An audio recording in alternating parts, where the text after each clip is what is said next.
What's up, nerds? Welcome back to another episode of Kanode Knows, brought to you by DIGBMX. Hope you had a Merry Christmas. This week on the show, we got Karl Poynter. He had a huge impact on my riding, and I'm sure some of you guys as well. He's doing a lot of cool stuff with his brother and his bike shop slash skate shop slash paintball shop out there in Newcastle, Indiana. And I learned a lot about Karl's journey through life and the BMX career and what he's up to now and what the future looks like for him. So, thank you guys for watching. Smash that like button and hit subscribe. Share the show with your friends. This is the last episode of 2022 for Kanode Knows, and I'm super glad things are going the way that they are. I appreciate every single one of you guys for watching and listening and supporting. Before we get into it, go to rarlife.com and use promo code Kanode to get 15% off RAR Superfoods. That's enough for me. Here's Karl Poynter. My name's Karl Poynter. I'm 17 years old from Newcastle, Indiana. Here's my part in this film in a 5-day road trip. What's up, Karl? How's it going, Bobby? It's going great. You got the intro down. Yeah, I've watched that video part. So that I don't know when it came out, but when I was in my formative years of riding, that was the first video that I was like, holy shit, I love this. Like, because I couldn't relate to dirt jumping. I couldn't relate to anything. And the shit that you were doing, I was like, I think I can learn that. And then I learned backwards manuals, and you shaped my entire riding style when I was 16 years old. Like, from that, when you're like really in it and trying to learn everything, like I was basically just trying to copy you, which is surreal. And here we are, 17 years later, talking over the internet. That's awesome. Flattered, Bobby. Appreciate that, man. That's cool. It's really cool. Appreciate that a lot. What was it like in the beginning of your, so who's your Karl Poynter? If my inspiration is you, who did you see doing shit that you wanted to emulate? So if depending on how far we want to go back, because I used to race all the way back. Oh yeah, you came from racing. That's why you can manual everything. So yeah, usually some people are surprised by that fact, because I'm not necessarily like hauling ass type rider, but then also some people are like, oh, that makes sense because I love the manual, right? So a lot of bike control came from racing for sure. So, fast forward to the very beginning. I mean, I always loved bikes ever since I was 3 years old. I think the training wheels came off at 2 or 3, like very early. And I just was always on some type of bike. And then it wasn't until I was 9 that it was like, okay, it's BMX, so, which I'm sure we'll get into this. I have an older brother. We're super, super close. And I'm sure we'll get into details of that relationship. But what's his name? Kyle. All right. Yeah. And so we got a little bit of an age gap between us, 15 years. And we lost our mother to cancer pretty early on. I was 7. And then we actually, not to go too deep into, started off with heavy stuff, but we also lost our father to cancer later on in life too. So long story short with that, my brother really stepped up and raised me in a sense, Yeah. So we had a 15-year age gap. So when I was, when my mother passed, I was 7. And then when I was 9 is when I really started like getting into BMX. Like we didn't have funds, So like I remember my bro going to like our local bike shop. Well, it wasn't really our local bike shop. It was a city over, and it was the closest shop to us. We got 2 bikes. He put them in layaway and just paid on them until we could get them. And then he had a Specialized Fat Boy. Nice. I had a Robinson Rebel, which I wish I still had that frame. I got rid of it, and I wish I still had it. But so that was my first bike, Robinson Rebel, all black. I eventually stickered it completely.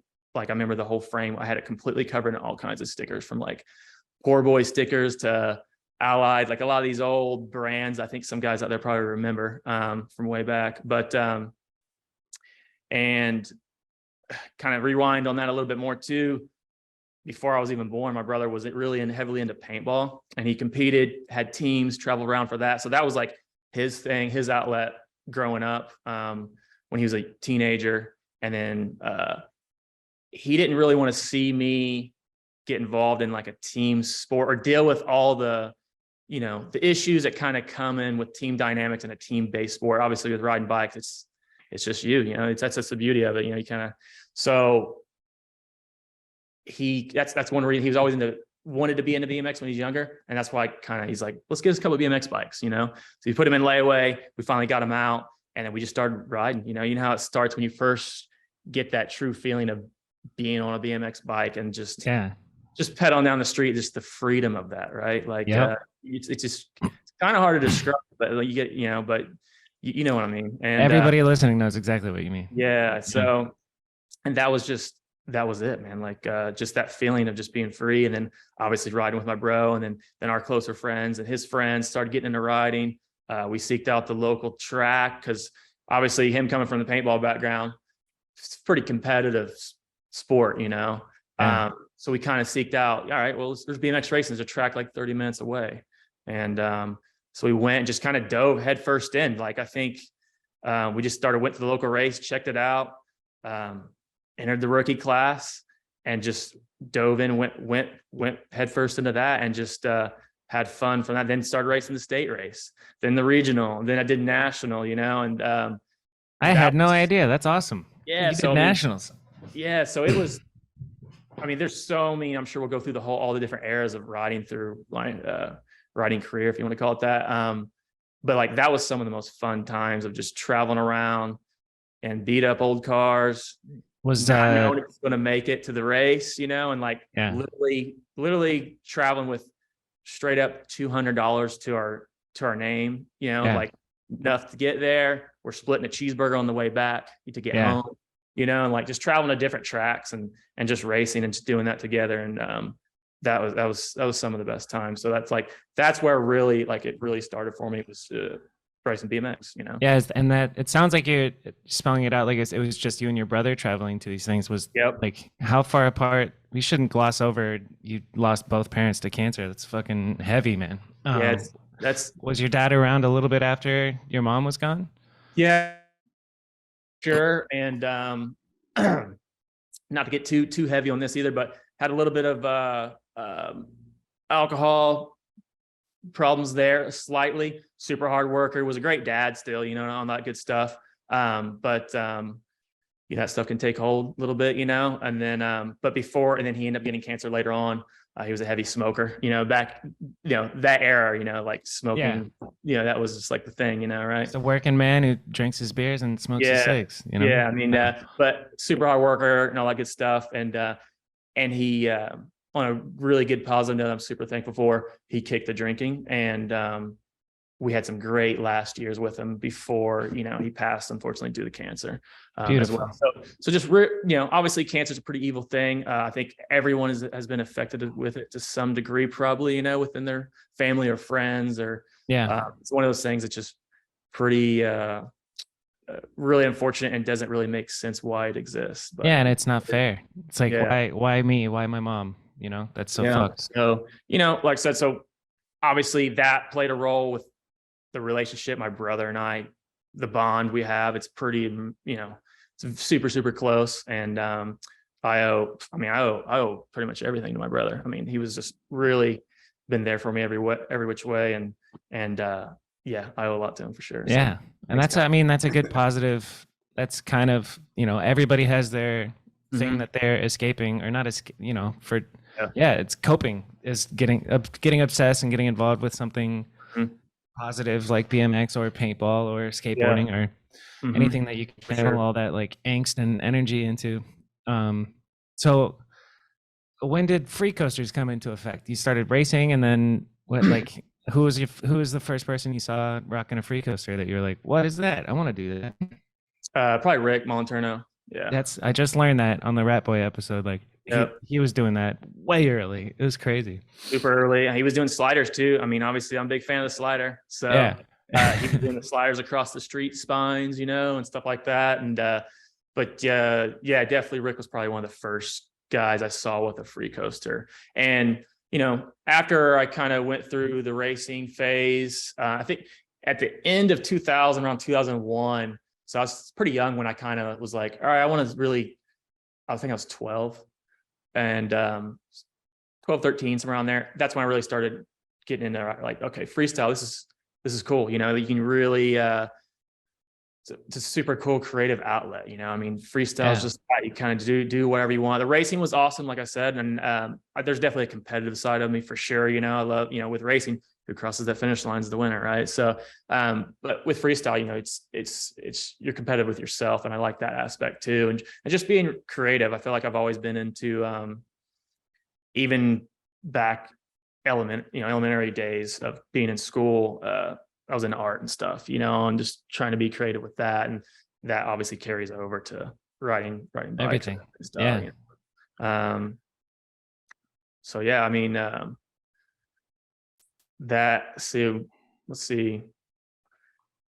I apologize in advance if I get different eras mixed up, because it's been a while since I've really thought this far back and kind of talked about it, but it's pretty fun to think back on some of this stuff because pretty good memories.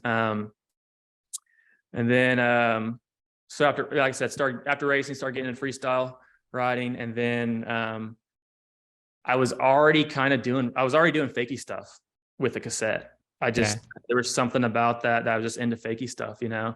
And then I can't remember what year it was, but my bro got me a free coaster for a Christmas present. And Nice. I want to say, when was that? I'd say 2003 or 2004-ish, I think, is when I got early on to be on one. Yeah, pretty early on for sure. And funny enough, it was in this building that I'm studying in right now, which we'll get into all that too, I'm sure. But we had our shop in this building. We were renting it at the time, and we had a mini ramp. There was a quarter pipe right behind me, and then, you know, on this side was another quarter pipe. So it was a little mini ramp, and that's where I first started getting used to a free coaster. It was in the middle of the winter. Back and forth. Yeah, it was in the middle of winter. There's snow everywhere. I'm in Indiana in the Midwest, so it's we obviously get a bunch of snow, and so yeah, just back and forth, getting used to a free coaster, and that's kind of where it starts. I was like, all right, this is awesome because I'll be able to adapt this to the fakie stuff I was already doing, and I've always been into trying to make riding look good as much as possible. You know, I think if it looks good, you feel good doing it too, you know? Yep. So I was doing fakie stuff, and in my opinion, you know, with the free coaster, it just looks super When smooth. you were doing fakie stuff on a cassette, did you learn full cabs before you got a free coaster? Because me too. And then I found out that I was dependent on the pedal pressure to do the full cab. And I think like you are one of the few free coaster guys that I saw using pedal pressure, and I was like, I can do that too. And then I figured it out because I learned on a cassette as well, and then translated it, and then same thing with 540 cabs. Yep. You run a like shockingly small amount of slack on your free coasters. Yep. It's watching your parts. Yep. It's pretty minimal. Nothing insane, but it's just enough to where I have a little wiggle room with that foot position if I'm doing like a high speed 180. Yeah. But you do got to be a little bit more on point. But I like having that little bit better engagement. I never was a fan of how it felt to have like a half crank.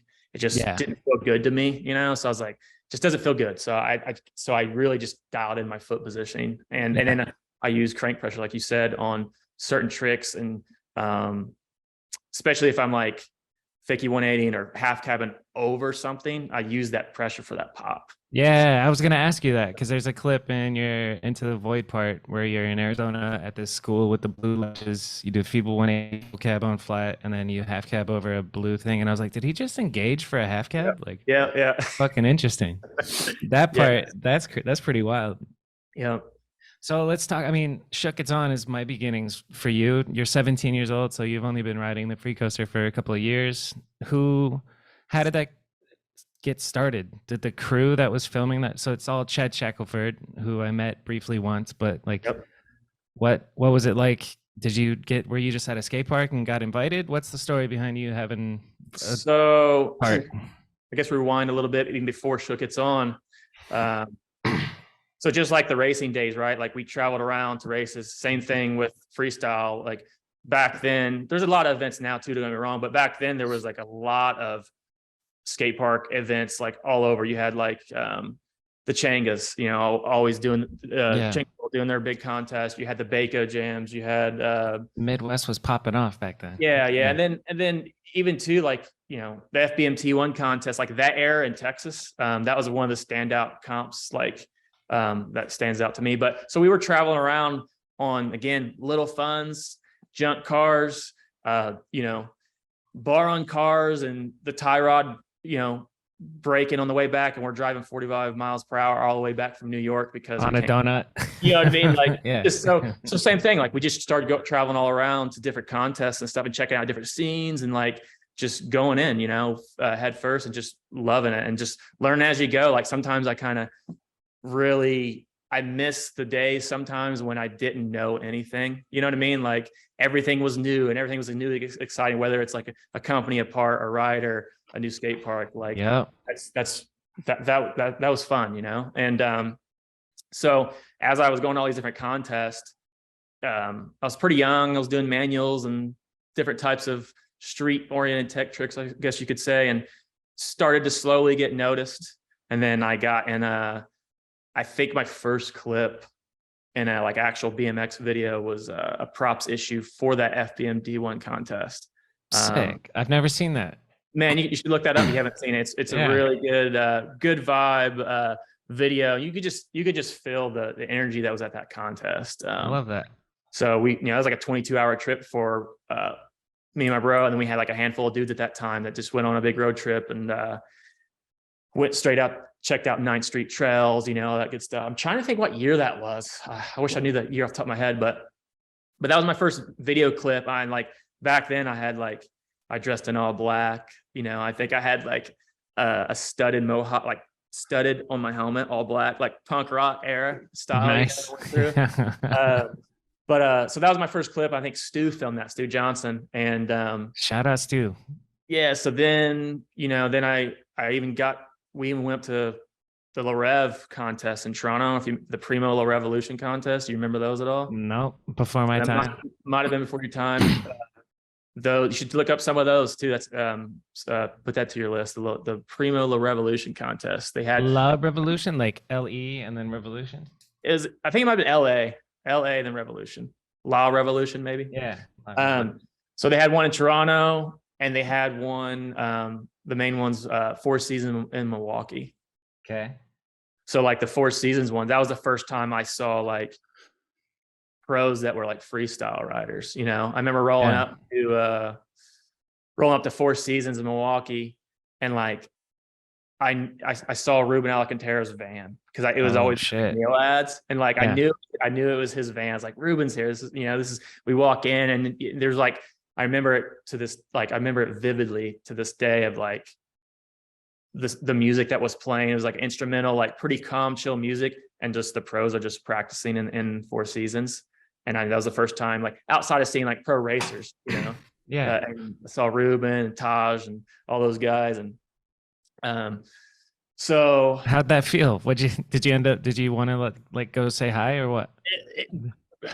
I was probably pretty shy then, I would say. But I was eager to get out there and just ride. So I just started riding. Like that time, like there's a big bowl in the back of Four Seasons, and I was doing like manuals around the bowl, like the whole bowl. And I'm like, you know, I'm like 12, 13, I want to say, something like that. Yeah. And I'm doing manuals. I had to do them like straight up because I was so little, I couldn't hold it low. So my back was like this. So just like straight up manuals, because that was my balance point I could find, you know. And I remember like, if Leland Thurman listens to this, he's probably he'll get a kick out of it. But I remember him, I was on the deck, I was riding a metal Kiz, and obviously Jim Levan back then was super tight, and they were doing metal. I think Leland was helping out then possibly. I had a metal Kiz frame, 48 spoke rear wheel. I remember Leland sitting on the deck, like scooting up behind me, thinking I didn't see him, trying to examine my bike because they thought like I had like a Willie manual bar or something on my bike. I don't know. They thought something was like rigged up on the bike. So I thought that was pretty funny. So anyways, like as you go, you start traveling around, and if you're riding and stuff and kind of trying to, you begin to get noticed, you know, kind of how it all goes. Right. And then, so as time went on, I'm trying to remember how I crossed paths with Chad Shack and Jamie from Shine and Scooter. I don't know if you remember that crew. That was like kind of the main guy. Scooter, Jamie Cluse, I think was the last name. And of course, Chad Shack. That was like the main guys with Shine back then, which was before Shook. Yeah. And they rolled through like a local contest in Indianapolis on an outdoor concrete park, and I think they had maybe saw me randomly in some different like contest videos or whatever, and got to know them a little bit better. And then like I was a fan of Chad's riding too, because Chad Stack was one of the more underrated riders in my opinion. Like he did a lot of cool stuff, street oriented, 4-peg brakeless, Agreed. slider stuff, Rocket Manny stuff. Like he did all that stuff. He had a split part with Ian. Schwartz, in a system video. Yeah. One of my videos too. That system video is one of my standout favorites. That's probably one of the best split parts in my opinion. Yeah. Is the Ian Schwartz part for Chad sure. Sackelberg. Yeah. So, and then, so Shook, I want to say it was the first issue, Scared to Look. Shook, Scared to Look. Okay. So they did an 18 and under trip, and so I got invited. That's how the real relation happened with Chad and Shook and stuff. So that was before Shook It's On. So then there's a Shook part of you that I haven't seen then. Scared to Look. So yes, Shook, Scared to Look, 18 and under trip. It's me, Chase Hawk, got Chase D Hart's on that trip. Tony Nyers on that trip. This guy named Vincent. I can't remember his full name, but he was one of the first guys to do a bunny hop bar spin crank flip. Oh wow! The what do we call that now? The helicopter. Yeah. And then there was another Changa local. I believe he was a Changa local, Ohio guy, Jordan Stewart. So it was all 18 and under kids on that trip, and we started in Ohio and went all through the East Coast, New York City, like all major cities. There was like a 2-week long trip, and that was my first trip by myself without my bro. I was 13, I think, then on that trip. 13, 14, maybe. Damn, that's wild. I got to find that. Yeah, so that's cool. So I'm hitting you with a list here of some videos. Yeah, for real. Really enjoy these. I love it. So like I said, you had Chase D and Chase Hawk and Tony Nyer and like guys like on that trip. And that was a hell of a crew. That's an amazing crew. That was a cool. That was a pretty cool experience. And like I said, that was my first time traveling on my own. I mean, I was a 13-year-old kid. Yeah. What's your biggest memory from that? From that specific trip, like the craziest trick you saw from either one of the Chases, or Nyer. Because Nyer is a savage. I think he's been a wild man since then. What sticks out in your head? I don't know if I have just one thing that really pops out. It was just really just soaking it all in, like I said, being the first trip and just being around a bunch of different styles of riders, There was one kid on the trip too that I didn't mention, Ray. I think he was from Albuquerque, if I'm not mistaken. And he was like feeble grinding rails and stuff. I thought that was pretty cool, Dude, 13 years old, you should be like in 8th grade or freshman year of high school, right? Yeah, somewhere around there. Yeah. Did BMX take over school? Did you do the whole finish school thing? So yeah, I did finish high school. I always made sure I passed, like all that good stuff. I definitely didn't flunk out anywhere or anything like that. But bikes definitely was like a focus for sure. You know what I mean? I was missing a lot of school for traveling, but I always made sure like I got the work done to pass the class. I always got in trouble with school. I had to do community service for missing too much school. Like a bunch of kind of weird stuff like that went on. What kind of community service? Picking up trash and stuff. And I'm doing community service with like real deal, like kid criminals, and like I'm in trouble for riding my bike. Go on trips. So,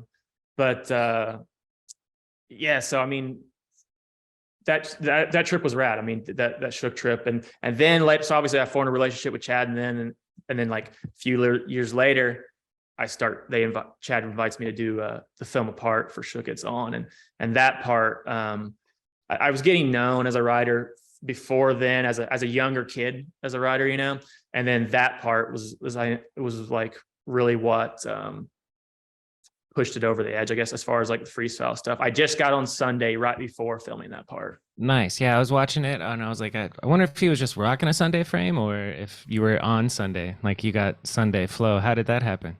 So that was actually a Stephen Hamilton frame because the Sunday frames weren't made yet. That was like very early on Sunday where it was just bars and forks, and Jim just announced it was just all he had was bars and forks. Cool. So like I was one of the original riders on Sunday. It was That's fucking dope. Me, Vinny Salmon was original, I think. God, who else was? Hoder was an earlier on guy too. Yeah. Who else? Ian was fairly early. Yep. Eli Platt was on there, right? It's hard to remember the OG Sunday squad. Yeah. But yeah, somebody recently reminded me that Mike Hoder was on the OG Sunday squad, and I was like, oh yeah, that's crazy. Yeah, I did some trips with him and stuff.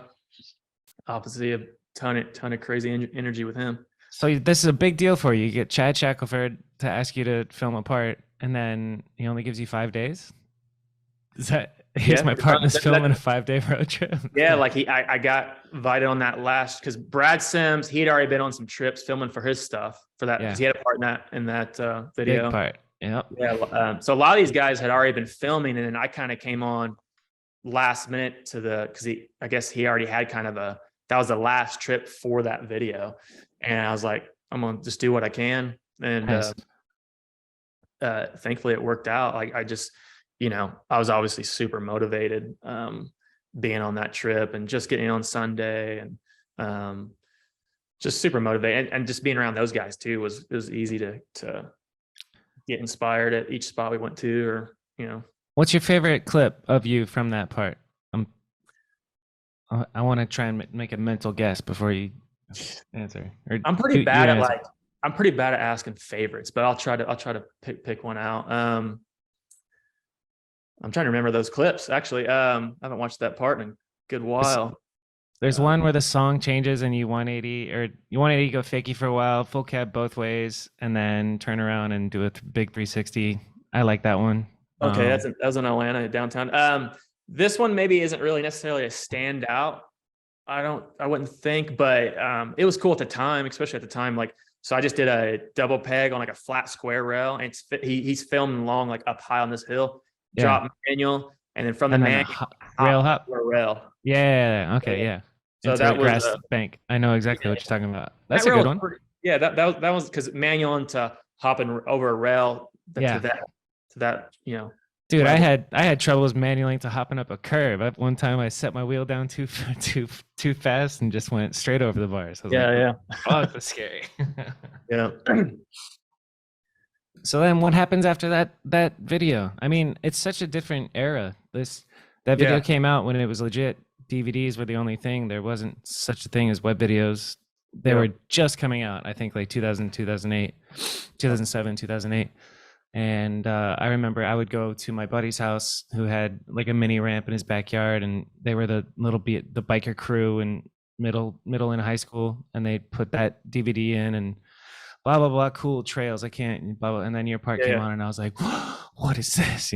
But what happens after that for you? I'm sure it moved the needle a little bit. Yeah.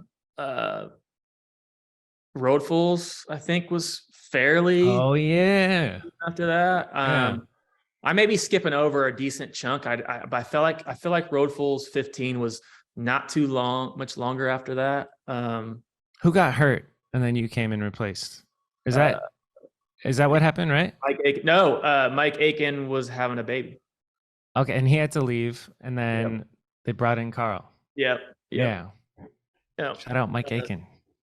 Yeah. So that was and even before, I guess even rewinding before that, there was kind of an era too where like I got on UGP and the AMS, because they had like a kids AMS team. There was Scotty Kramer, me, Patrick King. Wow. So that was pretty cool too. And that's back during like the Roots Jams eras and stuff. Another amazing, very important era. Yeah, that contest. That was a super, really, really good event. And then one of the last Roots Jams, I think maybe it was, that's when they started announcing shadow, and they had like all you saw spray painted was, I think, the shadows upon you, and no one knew. Well, obviously some people knew, but majority was like, what is this? They kept it pretty secret. They did a good job of that. And so then I was on UGP AM at that time. So like I started getting flow shadow parts in 2002, which is, I believe, when shadow started with 2002. If I'm not mistaken. Again, I could be getting some of these errors slightly mixed up, but I think it's pretty accurate. And then that relationship with Ronnie and Shadow and stuff developed at the same, and then also with Sunday too, and Jim C and all that stuff. They all kind of started developing together. Yeah. I think it's brilliant, the way that Shadow started, of just the secrecy, the Shadow conspiracy. It's a cool marketing idea. I assume it's Ronnie's idea. Yeah. I mean, it was something different too that, BMX didn't really see too much of, so that was something new to BMX and something a little bit interesting and different. And it was cool. Yeah. It makes me think about that period of time, because so there's an account right now, the DC BMX tapes. Have you seen that account yet on Instagram? I don't think I have. It's such a trip down memory lane. There's a bunch of unused footage that they were filming Dave Mira and other DC riders like Colin Winkleman, and now they're posting all this unseen archived footage of behind the scenes of photo shoots. This is I think in the 90s. And it's just a trip to see how big of a deal they show behind the scenes of Dave Mira filming a Slim Jim commercial. And I'm like, dude, that's big time, big money stuff. And then it feels like it went there's an the 90s was the golden era for big crazy sponsors for BMX. And then there was this period of time, maybe in the 2000s, that it just kind of there wasn't that, all the sponsors seemed to pull out, the big weird sponsors, so there wasn't that much money.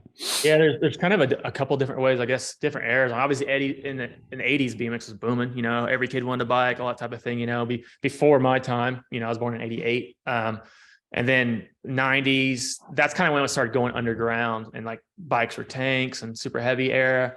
And then I think 2000 was a good time for BMX though. That's when a lot of the contests were packed. Some of those contests I was mentioning earlier was super packed, and the ghetto jams, in New York, ghetto comps, the Roots, all that stuff. And that was I'm thankful that I was able to be a part of that era of BMX. It was cool to experience that at such a young age too, being early teenager. Yeah. And coming from Newcastle and just driving all over the country to go to these things. What's your favorite contest memory, big trip out of all I'm sure you went to a whole bunch of them, but you're not good at picking favorites, but pick one, Karl.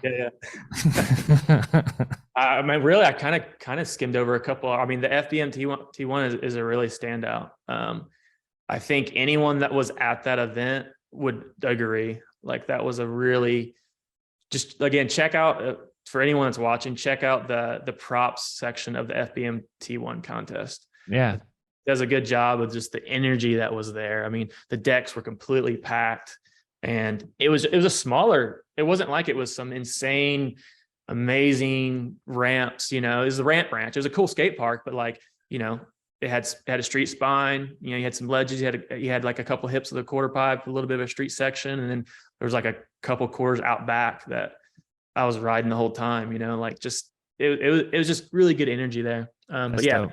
That's a standout one there for sure. Okay, so let's move on to Shadow Into the Void. Okay. Well, first I remember the little teaser video of Welcome to Shadow. I think you filmed it mostly in Orlando. It was all Orlando. I guess there's kind of a theme there. A lot of my video stuff was filmed on one trips. For real. I remember seeing it. I think you did switch feeble to 180 up on a ledge to full cab off, and that was one of the first times I saw that, and I was like, damn, that's a dope trip. I want to do the trick. And like you said earlier, you did make shit look clean and smooth, and I always loved that. I appreciate that. So I mean, and then if I'm looking at Karl Poynter video parts, it kind of ends at Into the Void. Am I right? There's web videos for Ezra after after that. But is there any like full blown sections that you did For that I'm actual slacking on? DVD video parts, Into the Void is probably the last. No, Eastern Death of Fun. Oh yeah, shit. Yeah, I had the Yeah, that's probably one of the. I think that's the last one. Again, like it's kind of this is fun trying to remember back actually to about the stuff because I haven't done that in a good while. So yeah. so we might get some things mixed up, but we'll do our best. But yeah, Eastern was the last full length video part, like DVD, and then aside from that, there was like web videos or Who filmed Into the Void? Who were you filming Johnny with back Devlin. then? Johnny Devlin, Johnny legend. Devlin. Hell Yeah, yeah. he's one of my best friends to this day still. What a guy. I got to film him when I worked for Sabrosa and lived in Orlando, and he's just a character. Yeah. Creative as fuck, dude. Like the clip, he does a 180 Smith and then lands up on a loading dock and then does a 180 hand plant on a pole off of the thing. I'm like, dude, that's so sick. And I don't know, just interesting, crazy, wild style, Johnny Devlin.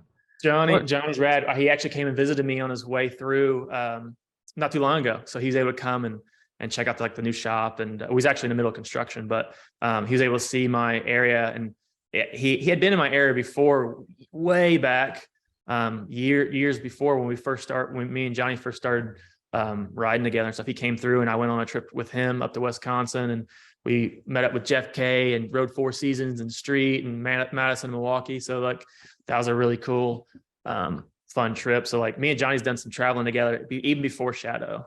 Nice. And we met through Baco jams in Florida. Yeah.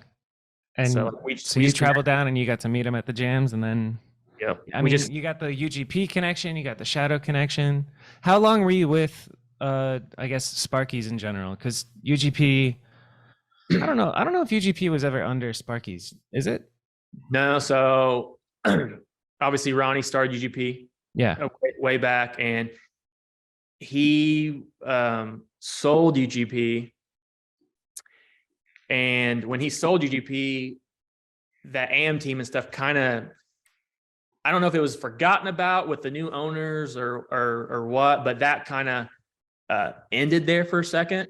And then later on, I got on the UGP Pro team with the new ownership, and it was Chad DeGroot or DeGroat, either way you want to say it. I've never heard it said DeGroat. That's cool.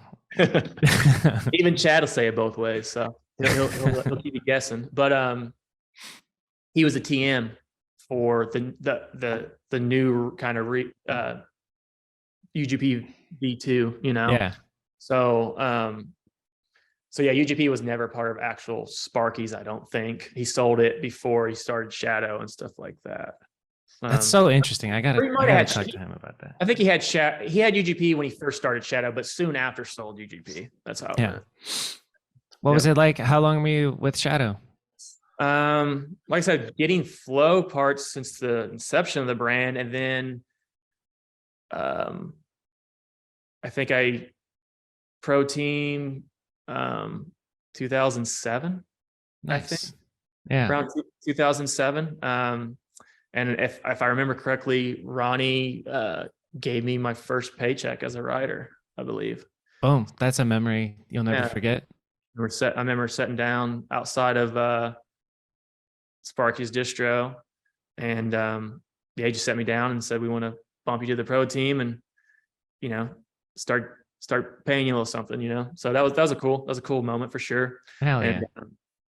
And you know, early on when I very first started riding, that wasn't like a goal or something I even thought about. Like I never did. It's a lot different now. Like I think, which I ain't trying to knock it, but I think a lot of kids are too eager to right out of the gate be like, all right, I want to sponsor, you know, like I remember back then, I didn't even think about it. It wasn't even a goal. I just loved riding bikes and I wanted to just learn tricks and just progress like that. And then obviously as things progressed and I started going to different contests and gotten some videos, and then that interest started coming, you know, I was like, okay, it'd be cool to, you know, ride for a brand and become a pro rider one day or something like that. It kind of comes naturally when you reach a level of like people notice you when you're at events, you know, like it's a thing. And that's the whole That's the whole idea behind being a sponsored rider is you're a walking billboard. You know, you Yep. like if nobody's paying attention to you, like just putting it into it. I see kids with their in their Instagram bio, sponsor me so I can go hard for your company or something like Yeah. that. And I'm just Yeah. like, Yeah. Yeah. no. I wish that could be a little bit different. And, even with our shop, we try to instill that into like the younger generation. Like, hey, there's nothing wrong with wanting to get sponsored and this and that, but like, let's really enjoy just pedaling your bike and having fun with your buds, or doing tricks, or going to the skate park, or riding a curb in your hometown, or whatever it is, like Yes. really just enjoy riding and let that stuff come. If it's, let it come naturally, man. Like it'll come. And then once that starts coming, and you start kind of seeing there's some possibility there, then like, you put a little extra focus that direction, I guess. But like, don't forget why you kind of started pedaling in the first place, Yeah. Facts.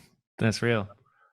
Man, I treated getting sponsored like the finish line. I think I've said this before, but I got hooked up by GT, and then I was like, Yeah. Cool, that's it. I'm done learning tricks. I'm sponsored, Yeah. And that's a whole nother that's a whole nother thing too. Like, I mean, once you become like a sponsored rider or a signed pro rider, there's stuff that comes with that, like you're going to become someone that some kids or riders are going to look up to, regardless if you want that or not.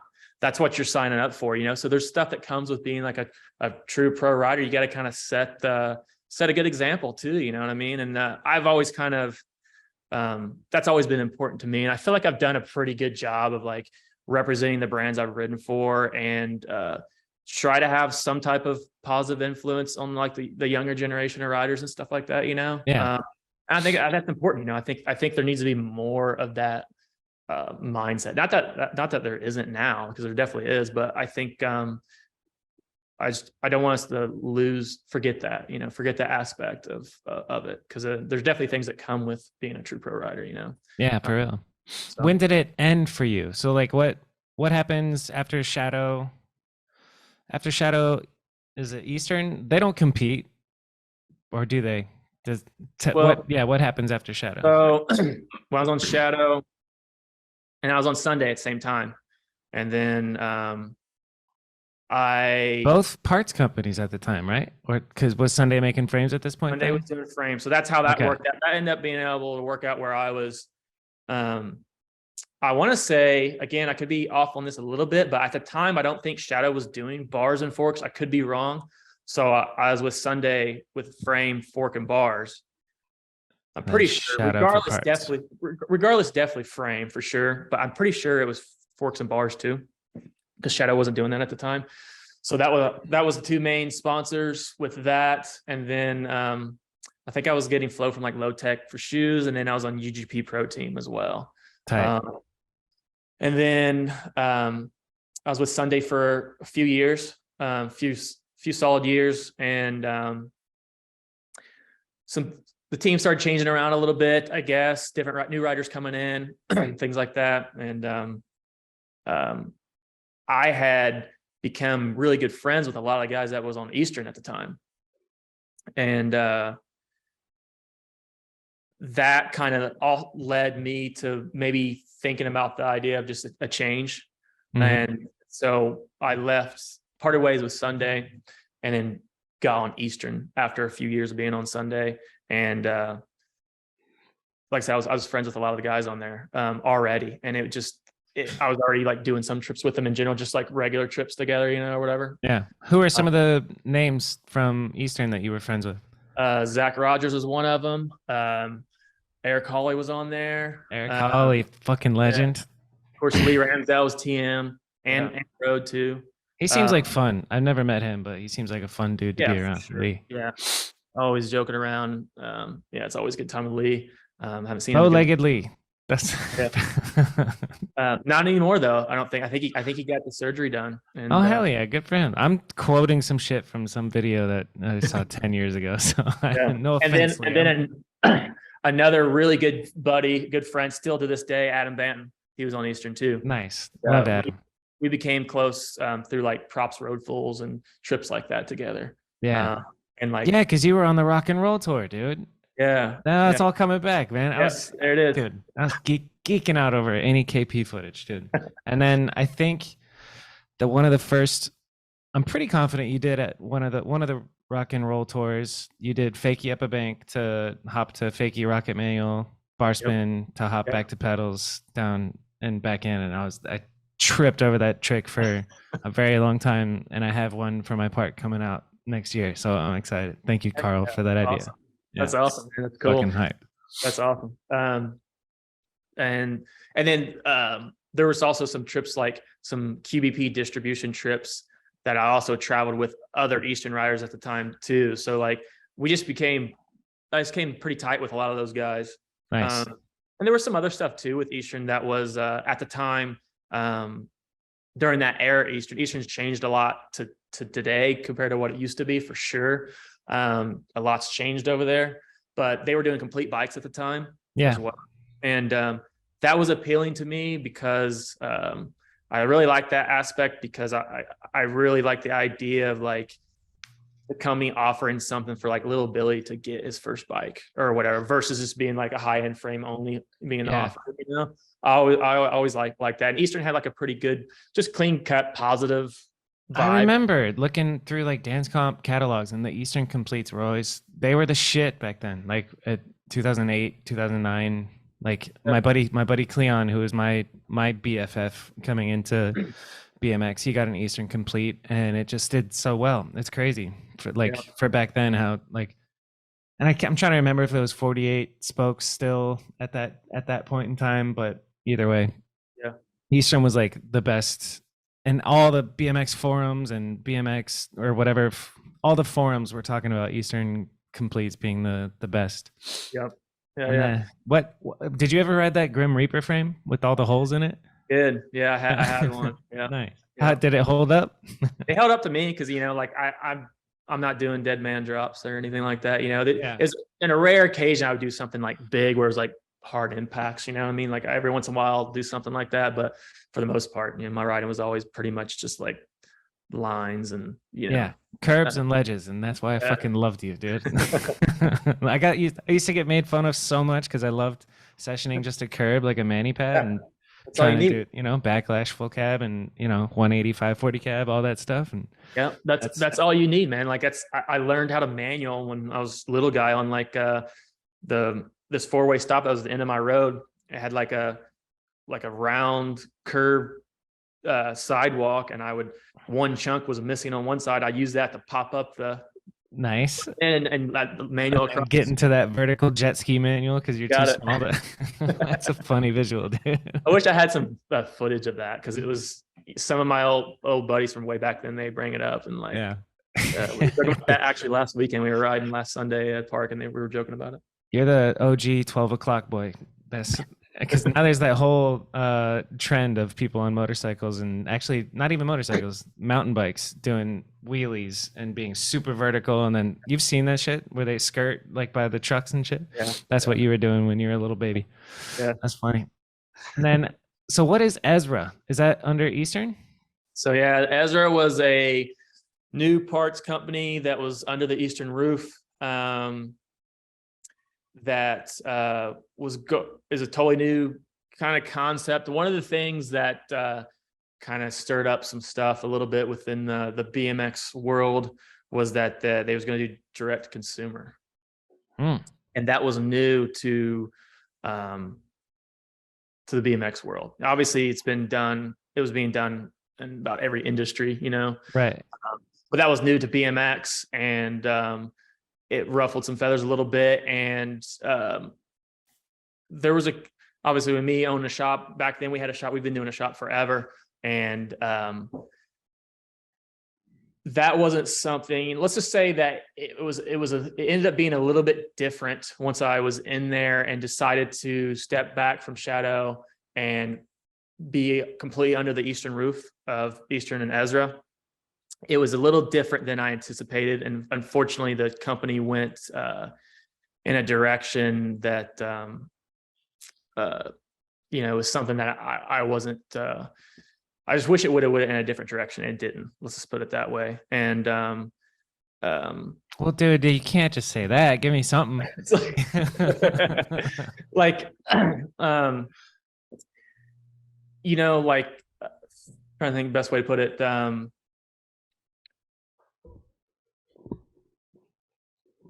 I'm trying to see, like, I don't know. It's hard to put it in words. Like I'm trying to remember back too in that era too of what all was going on, but it's just that once they started, the direct consumer was too much, and there was just some decisions made. Like I didn't own the company, of course. I was just a writer. It was me. Dan Foley was on there. Rob Darden was involved, I believe, for a short bit. And Nick Anderson, which was a Minnesota guy as well. And it was, it didn't go in the direction that I'd hoped for. And it just, it got to the point where things just didn't work out and we had to part ways as well. It's interesting to think about, like, the actual, like, fulfillment of doing a direct to consumer like bike operation. Like you really take for granted what we have now with Amazon, but like the infrastructure that you need to do that type of shit, like you're just packing boxes all day long, and that's interesting versus the traditional model of like just selling to local bike shops.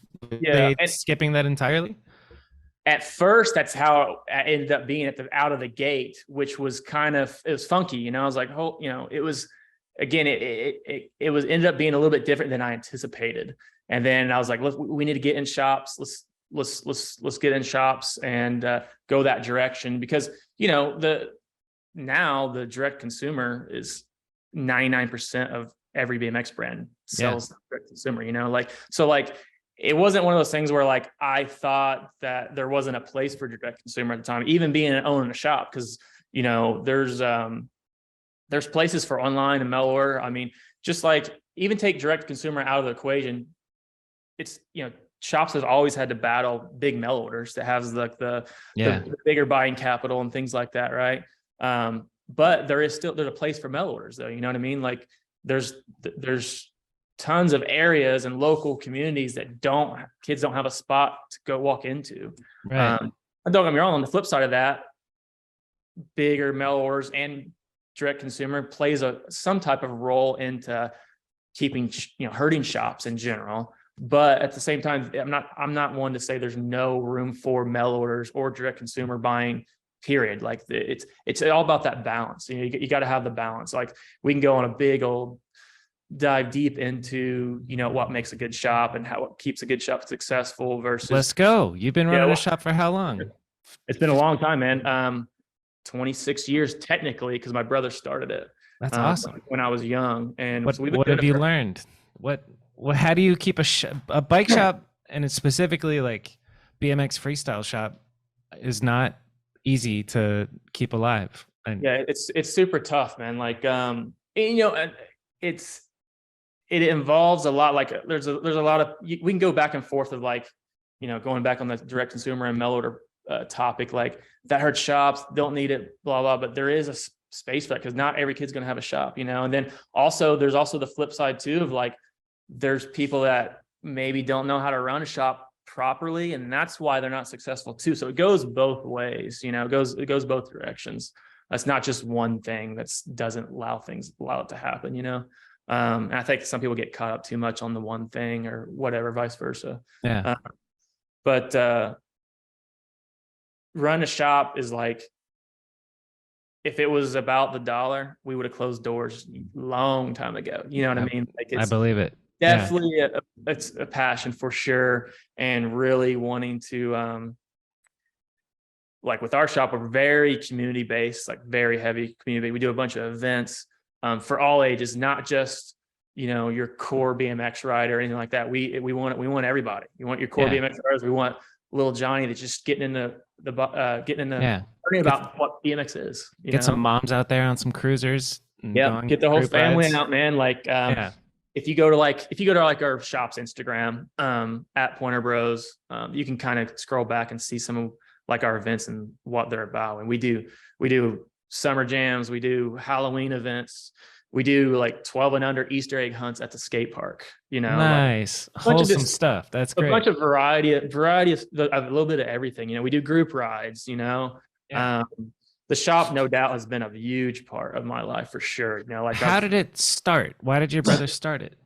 so rewind, there's so many different layers, like with the history of like riding for me, you know what I mean? So like, Yeah. like I said earlier, my brother was heavily into paintball, and his first shop was a paintball store and like an indoor paintball field. But it was like, again, we didn't have the funds. So like he worked out a deal with this building owner where a percentage X amount per head per entry fee for each player went to the rent, went to the owner of the building. So there wasn't like a set rent price. You know what I mean? Okay. So like Yeah. so that was like the first like alternative sporting goods shop, I guess you could say. So that was paintball only.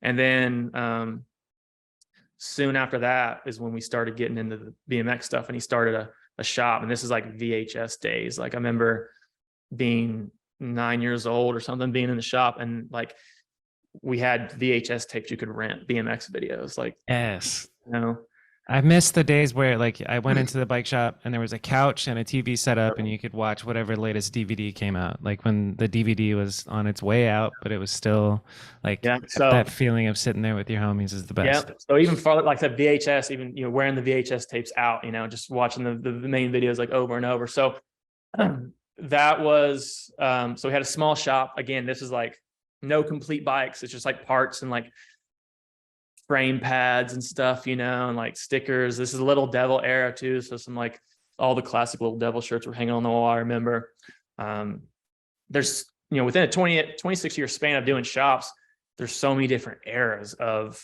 the shop. I mean, there was times where we had the shop out of our living room at one point in time. Nice. Which didn't necessarily, it was, we just worked with what we had, like we had some grips and stuff on the wall in the living room, and like whatever little parts we could get, because we just we were making calls to distributors to get some grips or whatever it may be on the payphone that was down the street. We had no home phone. Wild. Yeah. So like we literally would be going down, like that's true story. Like we'd go down the street to the payphone, call up the distributor or whatever, and like make a small little order. And then sometimes we'd have to wait at the payphone because the sales rep or whatever would have to call us back to like give us a price on something. So we'd be hanging out at the payphone, and like my brother would pick up the phone, Act like it's a phone or it's a shop number. Thank you for calling Pointer Bros. How can I help you?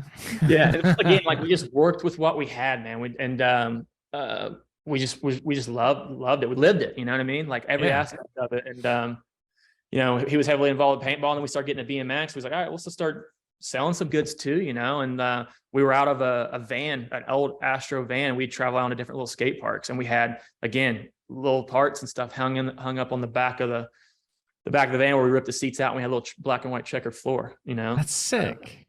That's fucking interesting. Entrepreneurial, the Pointer So, Bros. Yeah. One era of the shop was it was actually out of a hotel room. Huh. So it was like an old school 2-story hotel, and they quit. They didn't do it. It wasn't a hotel anymore. So they started renting. The owner of the hotel building started renting the bottom floor out to different businesses. So there was like an insurance company, and there was like a tattoo parlor or something. And there was our shop. That's smart of the hotel owner. That's cool. I like that a lot. So it had a shower in there. So I lived out of the shop at that point. Like Nice. I was pretty young, and like then I just wanted to ride all the time. So like this shop was, during this era of the shop, it was in a town over that had a local outdoor skate park, and I did not have one in our town I lived in at the time, which was Newcastle. I've always lived my whole life, pretty much. And so I was like, I want to start going to school there, and I'll just run the shop, and I'll live in the shop behind the counter. I'll sleep on the floor. And I did that for like a year. I think that was like my sophomore year of high school. Wow. And so that was like, I just lived BMX like nonstop, so I would get up, get picked up by a buddy, go to school, leave school, run the shop, close the shop, go ride the skate park till super late at night, come back, repeat, like all year long.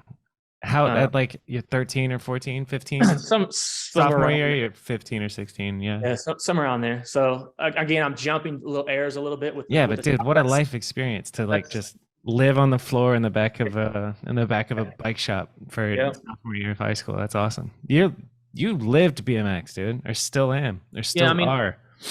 yeah, I'm still riding stuff, and I still obviously it's more relaxed approach. I'm in my mid 30s now, and like I've moved on to a different career, like of obviously there's not any like we're getting rich, riders getting rich off riding No. BMX. There's Yeah. there's a select few. It's made a good chunk of change for sure. Don't get me wrong, Yeah. but you know, at my prime, I wasn't buying houses, but I was paying the rent and I was paying the bills, and I was able to travel all over because of my bike. It was amazing. Super, super thankful for that. Yeah. Thankful for it. Proud about it. And That's been a common theme on these. It's just like the free travel, the memories you get to make, the like being with your homies overseas or wherever you get to go is like it makes it all worth it. And for sure. also just the recognition, it's the title of I'm a pro BMX rider. It's dope. What's your new career? So my official title is digital marketing manager for Dye Paintball. It's one of the largest paintball brands, Yeah. and they're based out of San Diego. You may remember Dye Snow. They were in the snow game for a little bit, and they also owned ProTech at one point in time. No kidding. Nice. Yeah. So, what does a digital marketing manager do? That's my official title, but I wear a few hats there. So I do all the graphic design. I handle all the social media. I come up with marketing strategies and ways we release a new product, whether it be a paintball gun or a goggle or whatever it may be. So Yeah. kind of the wizard behind the curtain in a sense, So like if you go to, at Dye Paintball, the Instagram or something, about 90% of all that content is what I'm creating. So I do shoot photos, do a little bit of video, a little bit of video, and anything that is digital visually that it's Yeah. I role in that. So I think we have the same job, but I just do it for a like real estate coach / Okay. influencer. So I'm, behind like what he's saying and making little reels and sticking to a schedule of posting. Do you have a hard schedule for how many reels and TikToks you post a day? A little bit. It kind of that stuff changes so much, man. It's like it's tough to even keep up. Like my recipe is kind of doing a mix of it all and kind of switching things around a little bit. It just changes so much, and there's a lot of luck involved, in my opinion, too, with that stuff, like algorithms and all that stuff. And I don't really nerd out on that type of stuff. It's tough for me to get involved with like the analytics of that, but it's definitely part of the job for sure. But I just like creating and like making cool stuff and make it appealing to the viewers, and like paintball's a huge passion of mine too. Like even though like during the whole time of riding, I also played paintball. And then as I got older, my brother and I started competing again together, and we like had a team. Like, so as I was riding, I also was doing paintball too. That's dope. I have a buddy who does paintball, and he posts behind the scenes, or he posts clips of him, and I'm like, that's fucking intense, Right dude. on. It's like, Yeah, whew.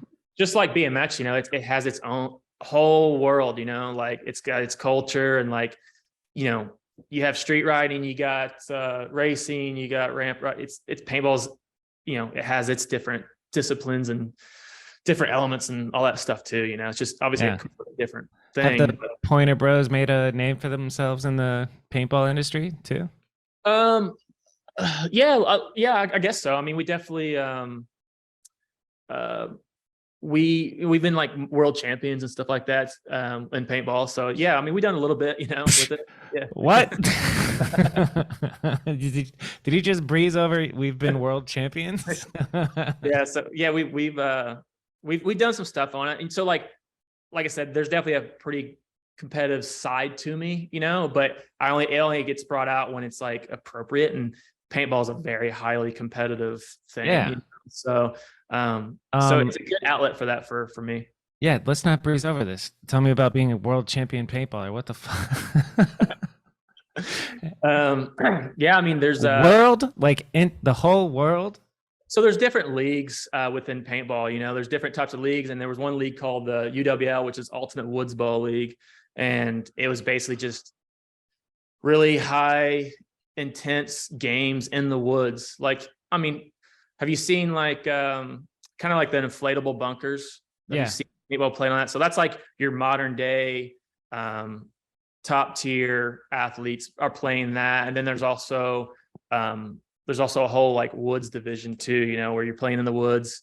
And so we played in that league, and it was an open division. So kind of whoever showed, whether you're a high top player, pro player, or you're someone that's not even ranked yet. So it's like the ranking system is kind of little difficult to do within the paintball world to really clearly set that, you know, set the players apart, but there's somewhat a system there. But yeah, we traveled all around for that.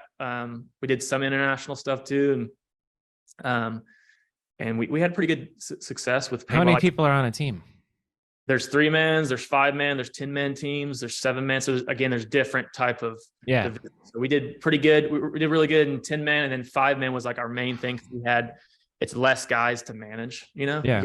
It's managing a 10-man team is like a full-time job if you want to like stay at the top and like be winning consistently, you know? What's it like when you're out in the woods and you're actually like are you screaming at your teammates? Like, it varies. Left, flank left, like, you know what I mean? Like what's like some jargon from paintball? What do you guys scream? I mean, there's definitely codes and whatnot. Like there's certain sweet spots where you're like, you stay focused on one, like you know that the other team's going to for sure put a guy in this certain bunker, this certain spot. So that's like a sweet spot, and you stay on that spot to make sure you get that. If you get this guy out, he's a key guy, and it opens up one wire, one tape line of the field for you to swing around, and maybe you're shooting guys in the back, which is super fun. You know, like that's got to feel good to get around and shoot them in the back. Yeah, exactly. So it's again, I mean, it's probably going to sound really foreign to a lot of guys, especially BMX dudes and riders, if you haven't played, you know. And there's styles where it's like scenario type playing where you just go play for fun, and then there's the actual tournament stuff where it's like real athletes, you know. And we did that for a good while. We've taken a little bit of break from it here past couple seasons, and we just kind of guessed it for teams here and there.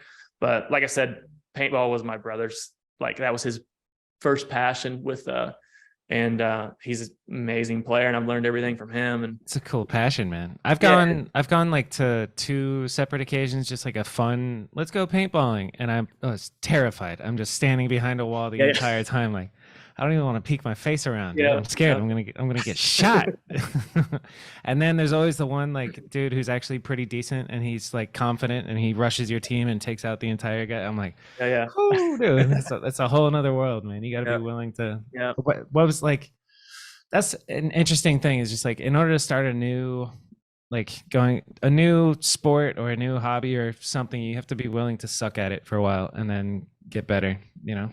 Yeah. Like for me, it was podcasting, sucking at it for however long and slightly getting better and better. But yeah, that's what life's all about. I've seen some of the last few episodes. You're professional now, so yeah, we out here. It's all about the microphone. That's it, and having your dog in the background. That's it. What's next for Karl Poynter? What are you working on now? Currently, today. Mm-hmm. You're working your job. You got your. Do you have a kid? No kids. No kids. Got 2 cats. Nice. Yeah. Got engaged to my lovely Allison this year. Shout out lovely Allison. Congrats. Yeah, how did you propose? So went to a lake, and I kind of messed it up a little bit. I kind of gave it away. So there's like this mountain bike trail system. I ride mountain bikes too. I ride everything, you know, road bikes, MTB, whatever, but obviously BMX being the main.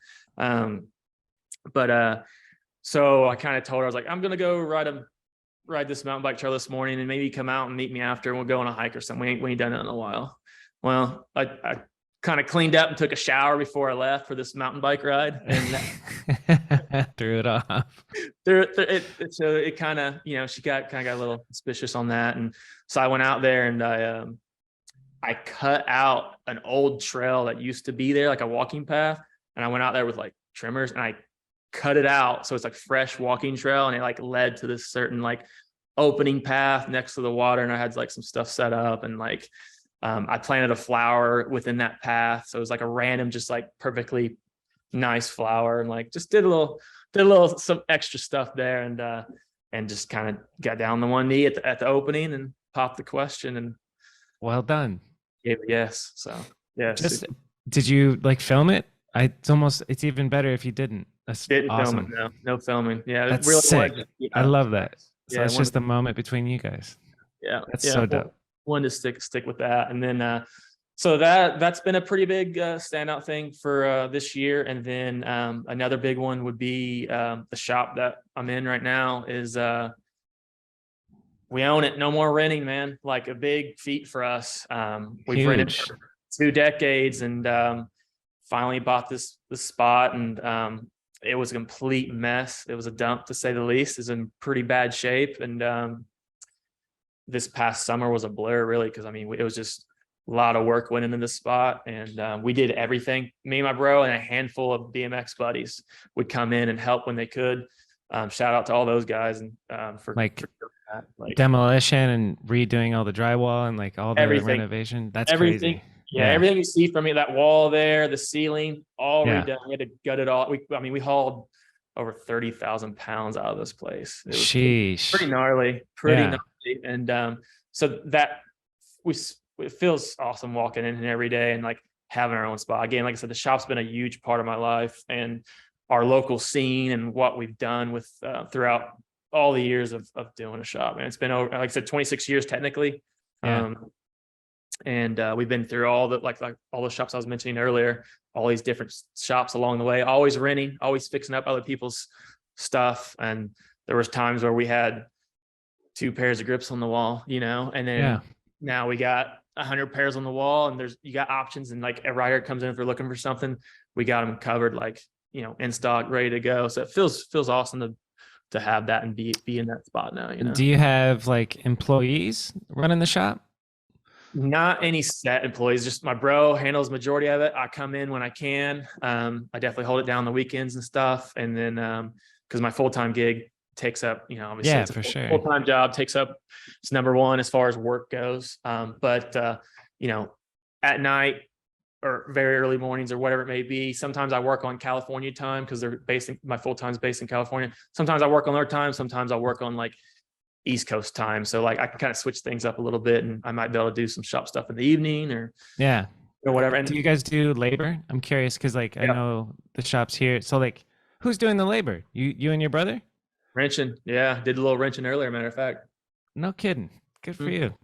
Yeah. And then we got buddies that come in and lend a hand, and we'll hook up and stuff like that if it gets too out of hand. And get some bike building help because of the holiday season, all the completes. Yeah. And like I said, the shop it's always been very community based hub. Like we want it to feel very welcoming when you walk in. Like, not to go on a tangent, but like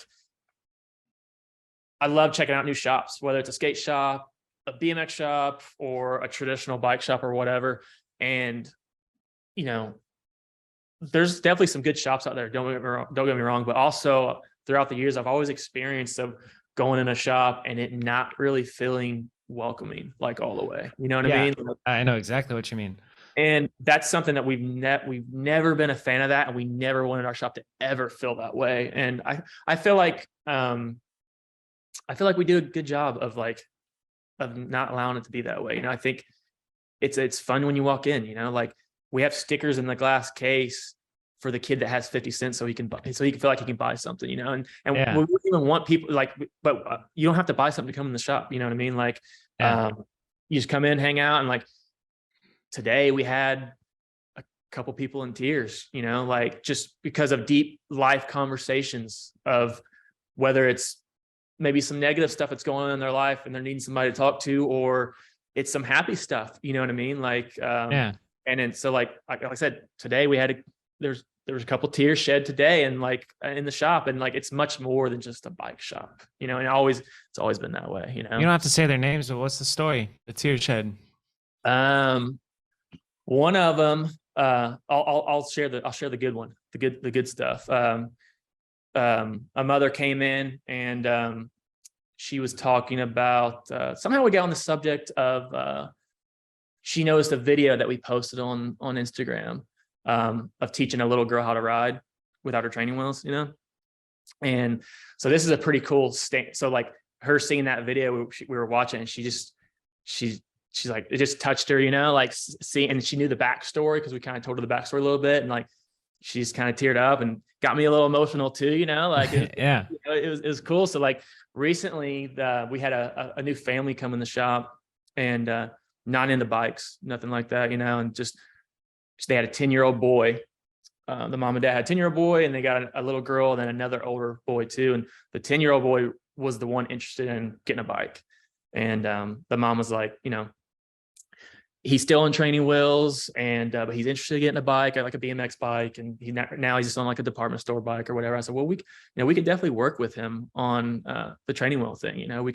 We haven't, we're more than happy to work with him. That's in our parking lot. That's another thing that's cool about our new spot. We have a safe, good parking lot that's fenced in that we can do that type of thing. So the mom decided to go all out and do a frame up build for a boy, like just went full board with it. Oh, wow. Yeah. We did a custom build. He came in, picked out his colors, and like really had a lot of fun with that. Like pulling off different tires off and like seeing what it looks like with the frame and just getting that color combo down. And it was like, once we get this built, we'll schedule out a time and we'll get your training wheels on there, and we'll start in the parking lot, see where we go.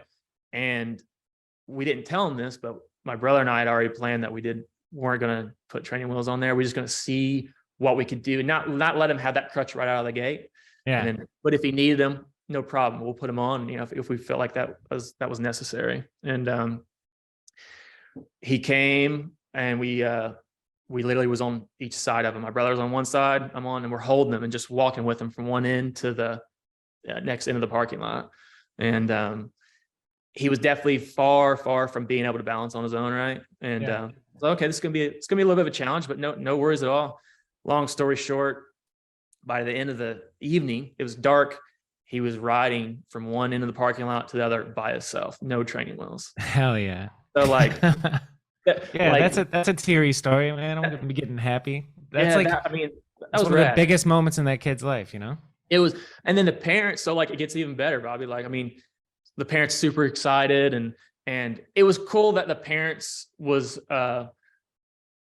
they were allowing us to do this with his kid too. That was really cool. Like the dad was there and this and that. And so the parents are getting excited. The little sister, she's still on training wheels. She gets a BMX bike too. So her and her brother can ride together. And like, we're going to work with you next after we get him down. Cause like the next step with him was like turning. All right, we're going to meet next time you come here. We're going to work on turning, Yeah. The dad gets excited. He gets a 26-inch BMX bike, right, to ride with his kids. Nice. Then the mom is getting excited. We did a custom bike for her, frame up build. Hell yeah. So now the whole family is riding. And then we taught the little sister, she's now riding without training wheels too. And yeah, that's so wholesome. It's crazy. That stuff like keeps us going, man. Like that's what matters to us. Like that. Yeah. Like it's cool. Me and my bro, we had a pretty cool, like special moment. Like whenever we posted a video of that little girl riding and stuff. And like we just both watched it, and we kind of just had a little, like got a little emotional. We was like, this ain't our kid, but man, this is like hitting us, like, yeah, for real. It's gonna hit me when I have a kid and he or her to get them off training wheels. That's a big deal. It's a huge deal. I still remember my dad doing it for me. So it's crazy. Yeah. That's amazing. Yeah. So stuff like that, man, like that's the shop's always been about that. It's been much more than just a bike shop, man. And we really want to grow on that. And we have a skate park that's 500 feet down the street from us. And that's a whole nother era of a story too, because it's been 2 decades in the making to get a public city funded space in our town. You know what I mean? And Indoor or outdoor? outdoor, it's a nice concrete park. It's got a little bit of everything, and we're expanding. Phase 2 is going to happen next spring, early summer as well. So we're going to have like it's going to double its size and be one of the largest in the state. So it's like long time coming for that, man. Like this new chapter with like the new shop of owning our own spots, having finally a public park to ride and be able to utilize and mesh with what we already do with like events and stuff. And yeah, that's huge. so it's a really cool chapter, man. And my full-time job, engaged, like, you know, life is good, man. Life's good. Super and did you say you were born in 92? So you're 34? 88. 88. Oh yeah. I went the other way in my head. But yeah, I was born in 90. So I'm 32, you're 34. Yeah. It's crazy because I like in my brain, since I idolized you when I was a kid, but you were only 2 years older than me when I was watching your videos. That's so trippy, man. That's pretty wild. Yeah. I appreciate the love, Bobby. That's cool. Really appreciate it. You were way better at 17 than I ever got even at 21, you know? I saw that mediocre at best video part. Hell yeah. Well, finally another one next year, you know? Yeah. Awesome. Those take a while. This is definitely the last full length video that I'm ever going to try and take charge of. But because real life gets in the way, doing your actual job, and then this podcast, and then long distance girlfriend now, and all these things coming into play. Yeah. So, and not to mention this little booger, my dog. I spoil him. I take him to the dog park all the time. Like take him on bike rides almost every night. It's a whole thing. We got I lived my 20s as if I was gonna die before I was 30, and then but next thing I know, I'm like 28. I'm pushing 300 pounds. I'm an alcoholic, and I'm like, I guess I'm gonna be around for a while. I should make some changes. And I'm, 4 years later, I have this routine of I'm going to bed early, waking up early, have responsibilities, and taking care of myself. It feels good. That's weird. Awesome. That's a little tangent, but yeah, good stuff, man. That's good. That's positive. That's positive stuff, man. That's really about for sure. Like, you don't strike me as a party guy. You never were. Did you ever do the party thing on the road, or you stay away from it because of your parents? Definitely. I mean, I went to bars with the buds, and I can still go to a bar and hang out, but never drank, never smoke. Was definitely more. I knew you never drank. I could tell you never drank. Not a single drink, huh? Never drank. No. Good for you. No smoking. Hell, there was even a time where I was doing no caffeine. I really don't do caffeine now either, but like I do like my chocolate milkshake, so there's a little caffeine in there. and some sugar. We can drink some sugar. Sugar's a drug, Carl. I hate to break it to you, man. Hey, you're a drug addict.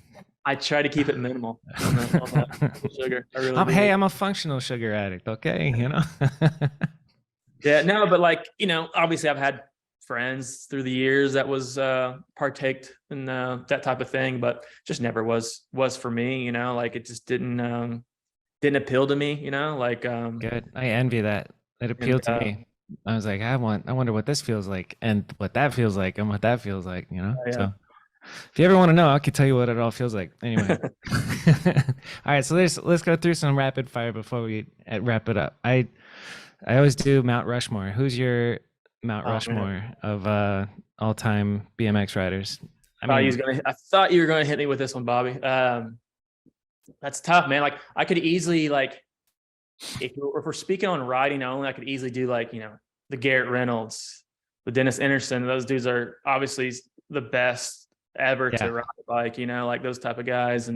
But like for me, like my Mount Rushmore of riders are more so like guys that I've gotten to. Not only was a big fan of their riding, but also was got to know them as people too, so I mean, I'm throwing Johnny D up there, Johnny Devlin. Hell yeah. Chad D, Chad's in there. Yeah. Adam Banton, I even back in Roots Jam days, like I remember standing in line, and he was at the hot dog stand or whatever, the consistent stand. I remember seeing him in line. I was like, man, I really love your riding now. Like I loved his riding back then, just creative stuff. And then I don't know this person on a personal level, but always been a fan. Got to throw Taj in there. Taj Mihalich for sure. Yep. I don't think I've ever met Taj either, but you can tell that he's a nice guy. And Yeah, that's the theme in your Mount Rushmore right there is everybody's so nice. Adam Benton is one of the yeah, nicest human beings in the world. He's just making yeah, his own granola yeah, and doing exactly. his thing. Yeah. Still doing his thing. I think he still lives out here. Yeah, he's out there with his wife. They're doing the granola thing. I've been wanting to go out there and visit him for a long time now. We always talk about it and stuff when we catch up on the phone and stuff. But I'll get out there someday. He's Yeah. he's got a lot of MTB stuff now too. Yeah, he's on it. He loves that trail riding stuff. If you ever come to Arizona and you don't hit me up, I'm hitting you up for sure. yeah, Definitely. hang out. I But did yeah, not expect you to have an accent. Did you know you have an accent? You got that you got a little Midwest. twang in there. There's a Yeah, a little twang, dude. I don't obviously don't notice it, but like people that don't live in the like in this area, Yeah. they'll say, Got- like the got guys in that. Cali and stuff, they'll notice it. You got that Indiana twang. Okay, so we got the Mount Rushmore. What was your all-time favorite BMX video? Like, I guess not all-time favorite, but like most influential. What was the VHS that you ruined the heads on the most? Schwinn American Muscle. Interesting. Okay, cool. That was what year did that come out? Props did that. Props did film that. Would that be? Was that a '99 release? I think. Schwinn American Muscle. Let's see. I want to say that was a '99 release, maybe earlier. They had Joey Garcia was in there, Matt Polkamp. Who else was in there? Had parts. 1997. 97. Okay, 97. That makes more sense. Okay, so Alan Foster, Brian Foster, Pat Deemy, Pat DeMay, Dave Asado, Pat Miller, Jay Miron. Damn. yeah, have you seen that video? No, never watched Put it. it on the list. Put it on the list, Bobby. I'll put Add it. So that makes sense that it was 97 because I started riding actual BMX in 97. That's when I actually okay, I got a BMX bike now. And I remember watching that video, getting that video, watching Joey Garcia's part and seeing him manual on some brick ledges, I think it was. And I was like, that is insane. Like I was like, how is he doing that? I was like, could not figure out how he was, had that front end without pedaling like a Willy. You know what I mean? Like, that blew my mind. And so that stands out for sure. I remember that distinct feeling too of just like wanting to learn manuals and how hard it is. Like you take it for granted now because your body knows how to do it, but like when you don't know how to manual on a bike and you just start pulling up and just like, man, how am I gonna do? How do you keep it up? I would ride around my neighborhood at night and just on flat ground, try like underneath each street light, try and do the whole light, and I couldn't. But with enough practice and time, it happens. And then all of a sudden, you're doing it backwards. Yeah, all you need is that parking lot and the curb. That's it. Yep. That's my guy, KP. All right. What other rapid fire questions do I have? I don't have my notebook here. So we video. Oh yeah. So you were talking about your local community. Who are some riders that we should follow that are coming out of Indiana? I mean, it's weird. Like, I mean, there's a lot of like, I pay attention to a lot of little guys, man. Like guys that are just learning how to drop in, you know what I mean? Like, it's, and then I got obviously like my close dudes that are riding, like, give a shout out to my buddy, Andy Sizemore. I've been riding with him forever. Andy Sizemore. Yeah. I'll have to get on him and say he needs to start posting more because there's probably not a whole Smooth lot. like Swayze. Yeah, that's him. There he is. Okay. All right. He'll be stoked he got a shout out on here. Maybe to motivate him to post some more stuff up. He says, getting my shit together. So Andy, get your shit together. And that's cool. So, like I had found like, we had like literally probably 10 years worth of footage of him. And he would be like super motivated on clocking clips. And then it kind of motivation kind of go away a little bit for whatever reason. And then we'd start filming again. And then eventually the footage got kind of so old. He's like, I want to do something new. I want all new footage. All right. And then not too long ago, I just took all the footage without him even knew he didn't even know I was making anything. So I did this big edit and like, we got all like our main crew and like the locals and stuff together. And we like premiered it for him. He had like no idea what was going on. Oh, like, dude, that's so wholesome. That's awesome. Yeah. So that was a pretty cool, there were some tears shed on that night too, in the yeah, shop. for sure. That's great. That was pretty cool moment. Shout out some other locals, man. Even the young kids learning to drop in. Yeah, Little Hunter, man. Little Hunter, if you're watching this, man, keep going. That's another little guy Does that little Hunter have an Instagram? I doubt it. I doubt it. Okay. He must be literally little, like 5 years old. He's little guy, man, but he's progressing a ton quick, like, man. Super, like a lot of these younger kids, man, they're, you know, they got the skate park here, and they have our shop, which I think we play a role in the influence there, and all the events and stuff that we do. And Do you have a TV set up where you can play YouTube videos in the shop? there's, yeah, right at the end of those bikes right there, we got a TV Oh line. yeah, nice. So kids can see what's possible, Yeah. even if they don't have a cell phone. Because that's like, I think is so interesting is just the internet and like the spread of like, oh, that's possible. Like you get to see the top of the top Garrett Reynolds doing bar spin to crank arm to bar spin out, and it's like, okay, so if he can do all that, I could probably learn how to crank arm, and all the kids see what's possible and then add on to it. And I can't even fathom what the next generation is going to be like. Like Yeah, it's gonna be it's pretty awesome to see, even, riding who's- now is absolutely bonkers, and just like you said, imagine just 5 years from now, man. Like it's gonna be just Yeah. keep going. who's going to be it in 5 years from now? I think Garrett's still got it in him. Garrett's going to keep going. He can't be that much older than us, right? So, yeah, he's probably around my age, I think. Yeah. He's still progressing. It's crazy. Yeah. And then, a lot of the local, like with all our events, we do event videos with them, and like we include all these kids and stuff in these event videos, so they're able to see themselves in these videos and stuff too. And That's just, like, huge. they get motivated with that. And Yeah, that changes their life, literally. yeah, we got kids riding wheelies in the video or whatever it may be. And that's another cool thing that's like with our area, and like how we really tried to groom it to be is, if you're coming in, if you could do a backflip or whatever, that's rad. If you can't even pop a wheelie, that's also rad. Like there's no one to impress but yourself. You know what I Yeah. mean? Like, go at your own pace, your own steps. And we need more of that. We need more of that, like, welcoming of all, with regardless of what bike you're on, or what skill level you're at, or what crew you're a part of, or whatever, man. Like, just, we're riding bikes, man. Let's have some fun together. And that's the essence of it. I'd say that's pretty good advice. If I was going to ask you the next question of like, what advice do you have for young kids? That's it right there.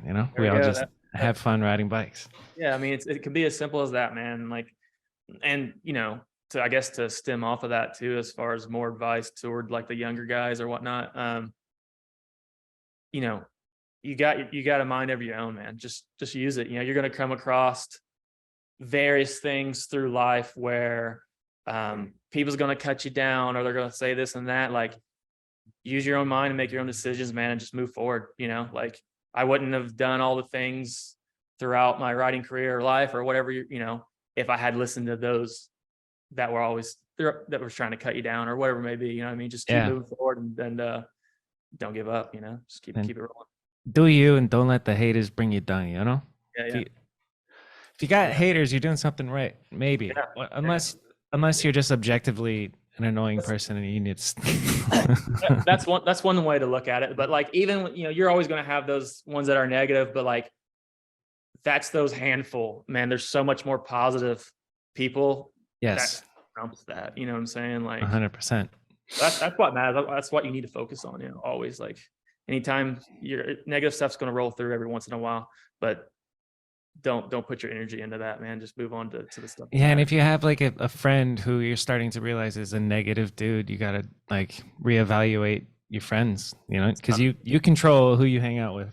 And for sure, and stay away from negative people.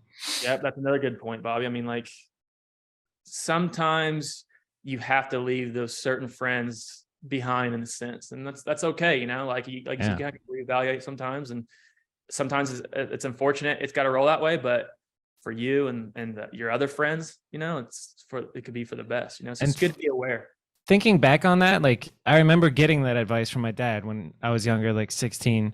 He's like, you're gonna have completely different friends in 10 years. And I'm like, yeah, right, Dad. Your world is so like tight that it feels impossible to leave the one negative friend. But like, it's facts. You grow up and you can change your life by changing who you're around. Mm-hmm. Man, I didn't know all this cool, wholesome shit about you with the shop and. Right on. All that stuff has been great. Yeah, Um, man. what's your best memory from your BMX career? Like, what are you most proud of, Most accomplishment proud of. wise? Um, if we were to say like those things of like, being a part of Road Fools, that's a big standout. Um, props should get. I think they do get a lot of credit, but maybe they should even get more credit on like how much they've done for BMX. All those guys over there, Yeah, Chris, Marco, Stu Stu. Johnson. Yep. Like they really did a lot for BMX, like in a positive way. So like being a part of Road Fools and like the just in the magazine issues too. That's pretty big standout. Getting a ride cover is a big standout if you want to talk about like those types of things, But all that stuff is really cool and awesome, proud of. But like I think without getting too cheesy, but I mean I'm just being real, like getting those messages from kids or even adults of like saying that like you're riding or maybe an outlet towards life or whatever, like influenced them in a positive way or made some type of impact, like that's pretty rewarding, like Oh yeah, that's you're definitely good. that's definitely a big standout, man. Like, and so like I'm anytime like a message like that ever rolled through or rolls through, like that does mean a lot to me. Like hearing you, Bobby, say that, my riding had some type of impact, Yeah. in the 30 part, like that truly genuinely means something to me. It's so like that type of stuff is the stuff that mattered to me most, Yeah, it's crazy the ripple effect of the things we do. Like if you never existed and you never filmed Shook It's On, my life would be completely different. Straight up, like that's I how don't know about that that's part, how much Bobby, that I swear to God, dude, I wouldn't like if I didn't see your Shook It's On part, my BMX career might not have gone the way that no it went. backwards angles for Bobby. Yeah, exactly. I saw your part and I went straight to the basketball court and 180 and then start pulling up and try and figure it out. And then full calves with pedal pressure and 540 calves, the whole thing. Um, I see you're writing a little bit more, or at least you're Yeah, posting a little bit more writing. yeah. So, I think today or yesterday you put 3 full cabs in a row, and I was like, I ain't mad at that. This is yeah, beautiful, ballerina beautiful. clip. Yeah, So, yeah, I mean, I go in kind of spurts. Like I still represent some brands today. I still ride. I'm out there riding and stuff, but like, there's no obligations. Like, no additional stresses of like having to get these clips done or this video part done, or you need to do this trip, yeah, get these shots in the mag or whatever, like, so I rep Deco, Chad, and we were good buddies, rep Profile, run the Z Coaster. sick. Shout out to Matt Copeland stuff. He's always been supportive of me since my after the Eastern days and stuff. How is the Z coaster, dude? What is that? I Good. hear it hype. You can switch it back and forth.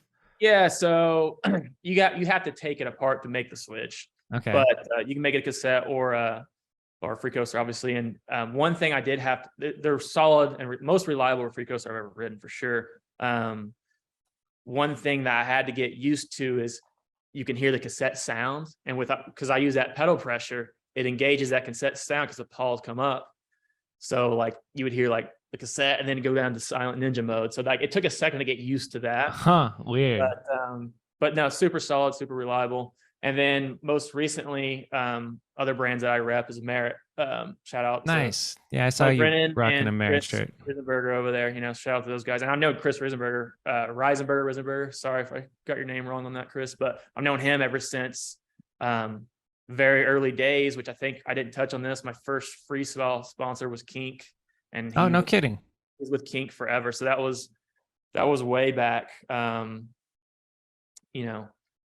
Ryan Scherer was on there. Jim C had his signature frame, and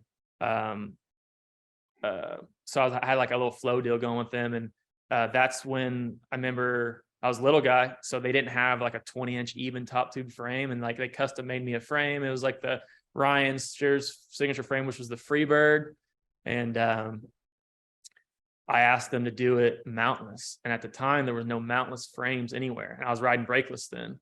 Yeah. And I remember them kind of questioning, like, wait a second, you don't want the brake mounts on there at all? I was like, no, I don't ride brakes. I don't plan on, I want that cleaner look. So I could be wrong on this, but I think I could possibly take credit on having the first brakeless frame actually made. but like the first production one was Edwin's with Fit though. Yeah. So, but I had that before that one came out. That's pretty neat. It's kind That's, of yeah, a little that's pretty cool. detail there. And But you're also a world champion paintballer. So, he's a man of many talents. What else are you good at? Paintball, BMX, running a business, digital. How'd you learn graphic design? Self-taught?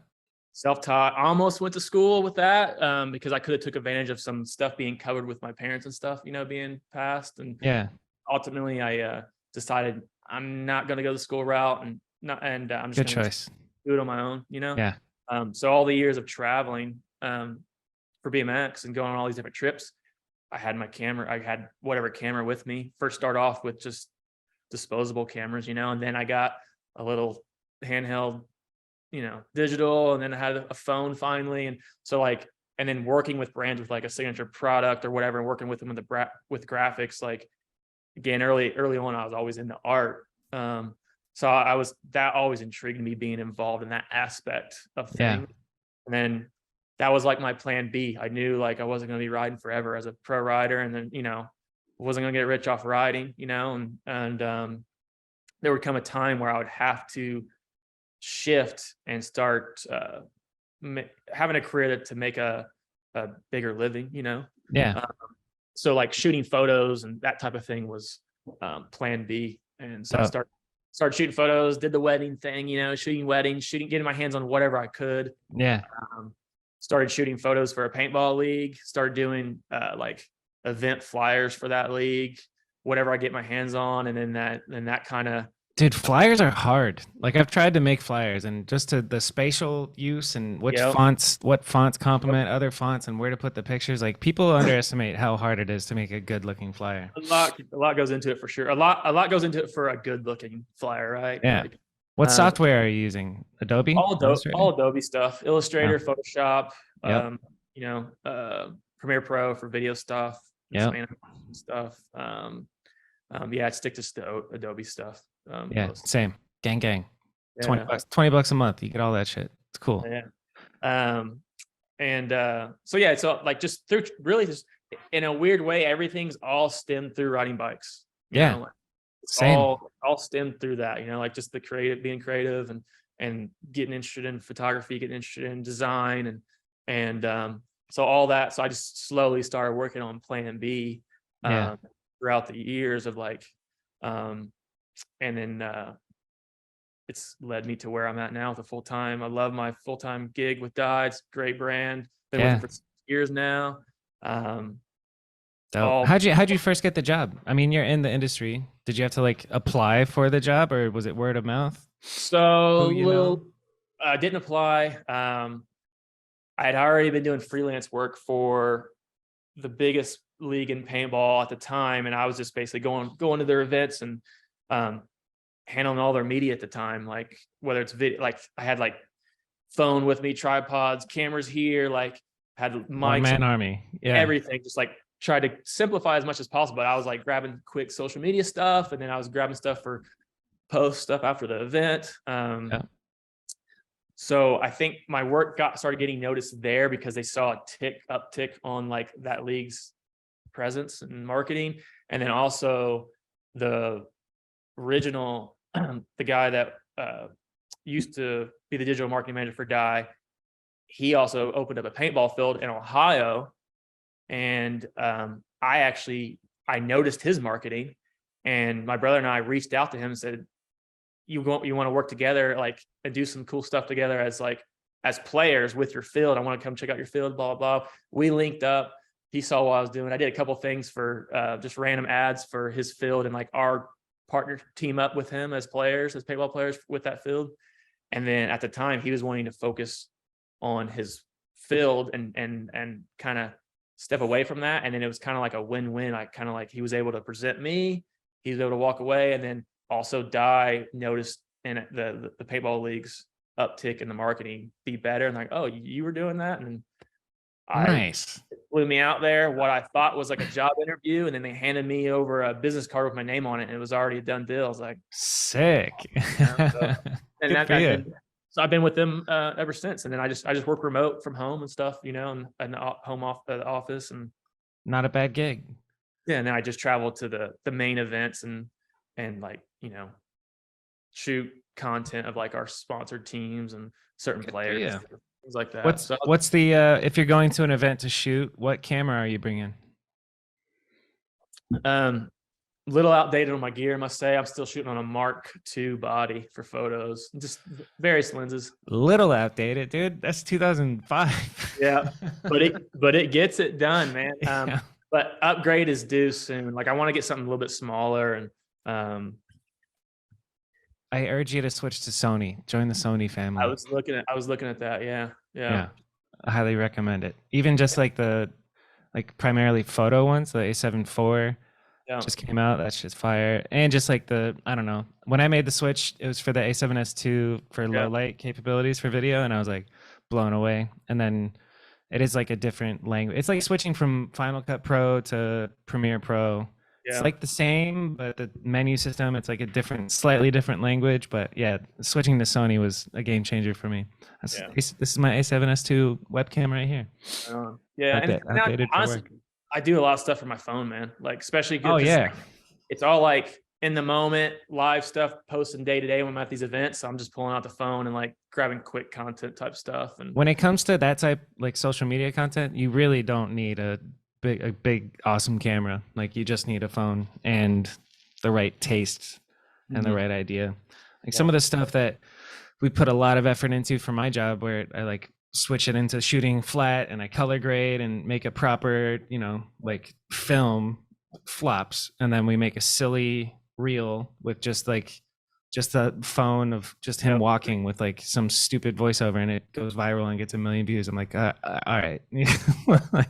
What is this, dude? Yeah, that's what I'm saying. Like going back to what I mentioned earlier, like the recipe, I think, is just to do a little bit of it all and mix it up. Like you have the polished stuff, and then have the like kind of raw, dirty stuff too that sometimes gets the biggest hits. It does. What you're gonna get. And then I'm trying to mix up. Like I'm watching big time Instagrammers. They do carousels, like they'll do a where you can swipe through and see photos and videos. And I'm like, that's interesting, because like reels were really big, and so we've done everything just to push reels. But now I'm like, we should probably do more carousel stuff. But it's like always evolving and always changing, and who knows what's next with everything. TikTok is spying on us. And all right. I think we're running out of time here. What was your favorite part of this interview, Karl? Getting to catch up with you, Bobby. Yeah, it's nice to talk to you. Yeah, I don't know if we've ever spoken like for ever. Ever. Yeah. Well, this is the start. We'll keep the communication going for sure. I love it, man. Thanks for doing this. Thanks for having me, man. It's been awesome. Yeah, means a lot. Appreciate you. Any last words for our Dig and Kanode Knows audience? Hopefully there was something interesting in this whole, how long we've been going now? Are we at 2 hours? Yeah, 2 hours. 2 hours. So hopefully there was something in there. It was a lot of fun talking about old times. I think there's even some stuff we kind of skimmed over, but we'd be here all night long, and we don't want to go too long. But thanks, Dig. Thanks, Bobby, for having me in mind. And it means a lot. Appreciate having me on. It's been fun. And the shop that you're in, Poynter Bros Pro Shop? Yeah, at Poynter Bros Pro Shop. Cool. Anything else to follow you on or promote? I mean, follow Dyes, make him look good. Yeah, at Dye Paintball, DYE. And then I'm on Instagram, just Karl.Poynter. You can look me up there and shoot me a message, whatever. I always respond. So cool, man. All right. Thanks for coming on. See you guys later. Hello, you've reached the end of the video. Thanks for watching. I hope you enjoyed that episode with Mr. Karl Poynter. It was awesome for me, so I hope it was awesome for you. Don't forget to like and subscribe, share the show with your friends. Big shout out to DIGBMX for partnering with me on this podcast. And I hope you guys have a great holidays and happy new year, and be safe out there, and go do some wholesome shit like Karl. I don't know who's up next for the podcast, but we'll see you next Monday.